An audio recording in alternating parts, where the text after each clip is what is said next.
Good morning, guys, and welcome back to my channel. I want to apologize in advance. I know I haven't been posting for the last little bit. I just had some personal matters that I had to take care of. Rest assured, I was definitely reading quite a lot in my time away, and that's why I'm bringing you my summer wrap-up. So in today's video, I'm going to be covering 2 months. I'm going to be covering what I read both in the month of July and August. So July was definitely my most surprising month. I read a total of 12 books. Someone who doesn't often use the library, but in recent months, just because of the economy and trying to save money and also space on my bookshelf, I have been utilizing my community library a lot more. So most of the books that I read here, I unfortunately don't have the physical copy of anymore, so I will be popping everything on the screen. But just to make sure that this video doesn't ramble on too long, I'm just going to go ahead and knock them out of the park. So the first book that I read in the month of July is Needful Things by Stephen King. I actually have a review posted for this on my channel, so definitely make sure to go check it out here. But essentially, Needful Things is following a villain who is selling things to the community of Castle Rock, Maine, and these are things that at first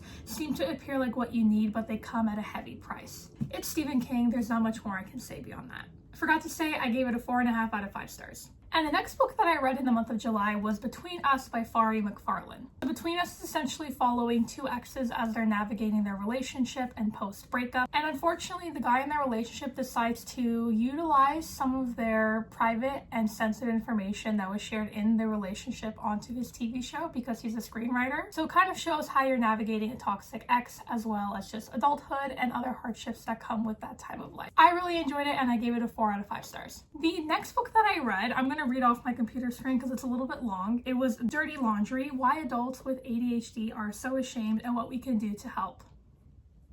So this was a book that I picked up on a whim from the library as someone who has ADHD and has read quite a bit on the topic. I'm always interested in seeing new perspectives. Unfortunately, I found this book really underwhelming. It's written by a couple, which I've read ADHD couple books before, and one day I'm going to make a whole video on ADHD stuff, so I'll definitely blabber about it there. The thing is that this very much read almost like a love letter from one partner to the other, if that makes sense. Like, he was writing from the perspective of like looking through his wife's eyes and he wants to support her and he's a loving partner, and here are things that you can do to be like a more understanding partner as well. So it is quite couple centric, but I also just found that the advice and tips in general were very basic. Overall, 3 out of 5 stars. Alright, and the next book that I read was The Giver of Stars by Jojo Moyes. So this book is probably no stranger to anybody. It was quite popular when it was released a few years ago. It's a historical fiction set in the Depression era where there are women in this small town community in America that are going around and selling books, or sorry, I should say giving books away for free as a community library to those in their town. This is a time where men are not really expected to read. This is more of like a feminine or womanly task to do at home. And even with women, there's still some stigma, especially around like the small town,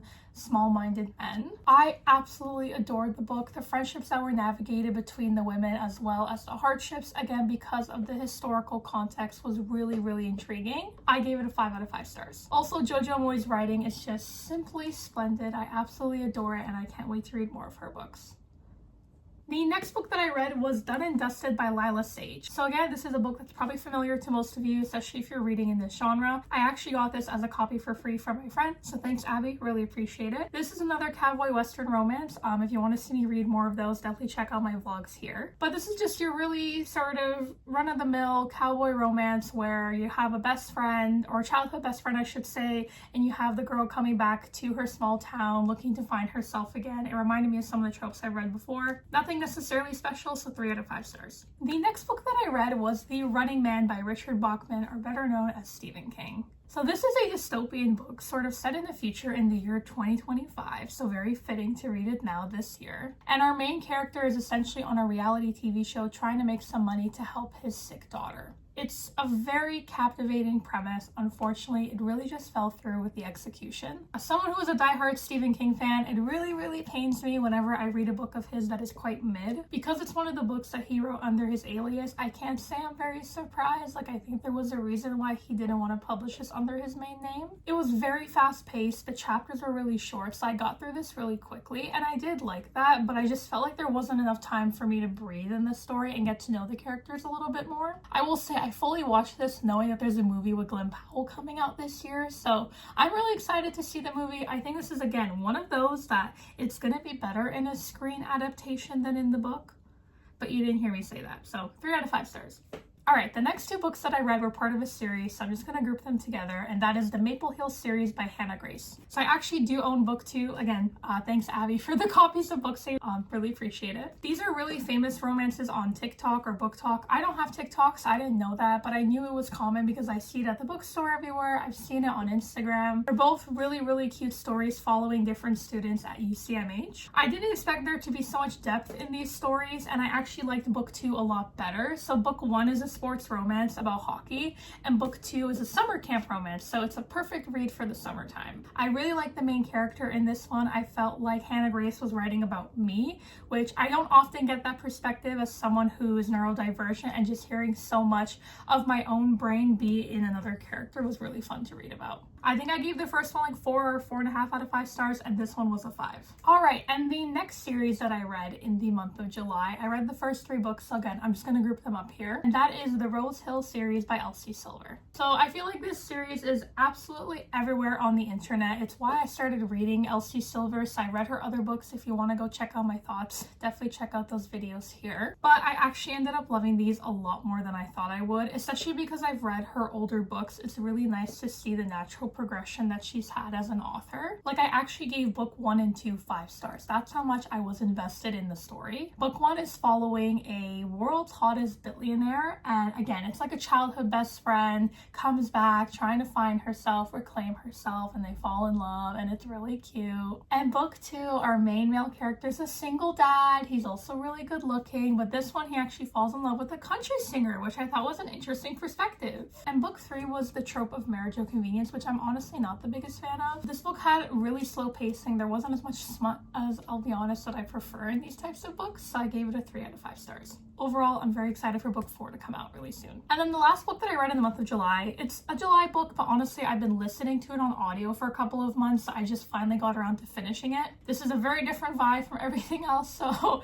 you'll get to see sort of the different things that I get up to in my reading. But that is Fast Like a Girl by Mindy Pelz. So thanks to my best friend, I listened to a lot of Jay Shetty. If you don't know who that is, I'll link his podcast below. It's I love On Purpose. We actually got to go see him in Toronto not that long ago, which was really exciting. But he had a guest star on his show, and one of those guests that he had was Dr. Mindy Pelz. But she talks a lot about fasting from a woman's perspective and how women have to really treat their bodies differently because of our, on average 28-day cycle, like menstrually speaking. As someone who has navigated a lot of different yo-yo diets in the past, intermittent fasting, I've done a lot of different things before to be at a healthier sort of place with my body. I really found this interesting to read. It was also nice to be able to listen to it on audio because I got to hear Mindy actually talk about it, and that was a really nice connection to have as a listener. I will say the book dragged on a little bit, and although she was trying to be inclusive of all women who, struggle with fertility, who have different hormonal issues, I did feel like this was targeted for a specific demographic of women, and I don't necessarily know if it can apply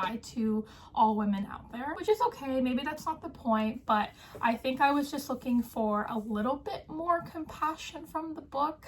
Sometimes it just felt like the things she was saying, I was like, oh, like she would make comments like, oh, it's okay, like, one day you might eat an entire cake, but you just got to get back up the next day and forget about it. And it's like, well, no, maybe sometimes you just want to eat a piece of cake and you don't have to feel guilty about it. And I don't know, I can't remember now, but there were some things that she was saying that made me feel a little uncomfortable, and I was like, this could honestly be a proponent of an eating disorder to the wrong audience. I gave it a 3 out of 5 stars. I still like the content. I will probably go back to it. And as I'm currently practicing intermittent fasting right now for my health, it is interesting to see how my cycle really affects me. But yeah, very different vibes from everything else I read. And now we're gonna go back to our regularly scheduled programming. So that was July. I read a total of 12 books, like I said, quite a lot, and not nearly as much as I read in the month of August. So for the month of August, I actually, looking at my Goodreads, I've only read 2 books, which I kind of love. That's crazy. But let's just get started. So first book that I read in August was book number 3 in the Maple Hill series, and that was Daydream. This was another really cute perspective because our female main character was actually writing a book, and I thought that was really cool. As someone who also dabbles in creative writing, I'm sure a lot of you watching this do as well, especially part of the BookTok community. That was a refreshing perspective to read from. Another really cute love story. I gave it a 4 out of 5 stars. And then the last book that I read in the month of August was Say You'll Remember Me by Abby Jimenez. Again, if you're on the internet, you've seen this book. I'm sure you've heard other booktubers gushing about it, and now you're going to hear me gushing about it. I know I love a book when I go to Goodreads. I look at my review and it's like 1 or 2 sentences, because that means that I just love the characters and the story so much that I either A, devoured it so quickly that I don't remember most of it, or B, I just loved it so much that the only thing that's been imprinted on me are quotes. So I'm just gonna read you a quote. I want to witness your life and have you witness mine. My heart, my heart. The thing I really liked about Say You'll Remember Me is that although it's your typical run-of-the-mill contemporary romance, and that means there's not going to be a lot of smut, there's going to be a more developed storyline, there was a lot of trauma. There was a lot of hardships being portrayed in this book from both our male and female main character. And that was really, really refreshing to read about. Looking at the cover, because we judge books by their cover, don't lie, I definitely didn't think this was going to be one of those books, but I really, really liked it. So I gave it a 5 out of 5 stars, and that pretty much wraps up my July and August. For my summer, I definitely got around to reading a lot of books, a total of 14, which again, to me is really crazy. I'm probably going to slow down in the fall as I'm going back to school, but I'm just really happy that I get to share this with you all. So if you had a chance to read any of these books in the past, definitely let me know your thoughts below by commenting. Also, please make sure to like and subscribe for more content, and I shall be back relatively soon with more regularly scheduled videos. Until the next one, I'll see you then.